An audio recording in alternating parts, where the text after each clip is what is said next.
Duration and reads reasonable heating and cooling.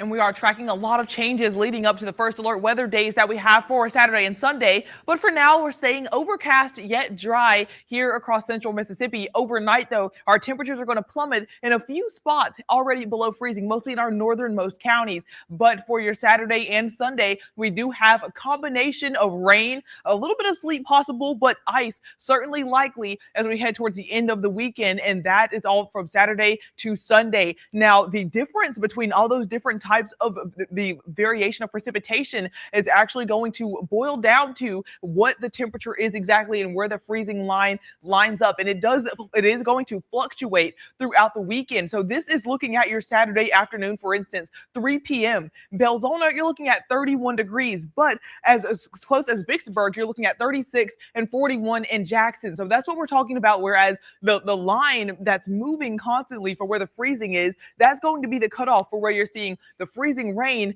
versus the liquid precipitation. And that's the same story heading into your Sunday morning. 6 a.m., you're looking at 27 in Vicksburg and Port Gibson, but over in Jackson and Brookhaven, still in the 30s. So when the precipitation is falling, you can just imagine that line kind of fluctuating. However, by Sunday afternoon, we're already looking at the 20s across the entire area, except for our southernmost counties.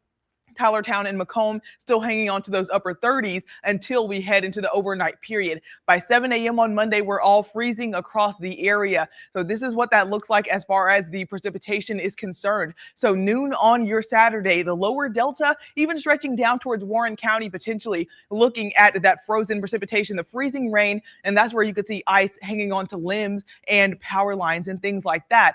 But as we see some of the southernmost counties, like even as early as Rankin and parts of Scott County, looking at rain on this particular model run because the temperature's just slightly warmer, around 34 degrees. So that's what we're going to see fluctuating throughout the weekend. That includes for your Sunday morning as well. We're going to see even more of a kind of a jumbled kind of a mess looking as far as that rain moving in, because the temperatures are going to continue to fluctuate. A couple spots low 30s, but mid 30s, just a few degrees, making a huge difference as far as what falls. But the important thing to keep in mind is that even if it's falling as liquid rain, as the temperature continues to cool off for Sunday, already 32 by around noon, then whatever's on the ground is going to freeze anyway. And that's why pretty much the entire area is looking at least some patchy ice by the time you head into your Monday morning because of that rain that falls.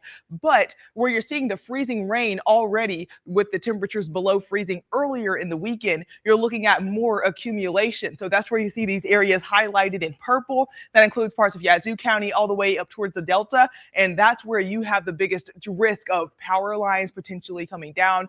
But we could even see issues with roadways near the Jackson metro area, everywhere you see in this deep blue color. Overall, we're going to stay freezing even as we start to dry out throughout the day on your Monday, but finally above freezing by your Tuesday afternoon, back in the 40s, and that lasting through the week. We are going to have more information on your forecast coming up within the next 30 minutes. First Alert Weather is on the air with winter storm updates every half hour.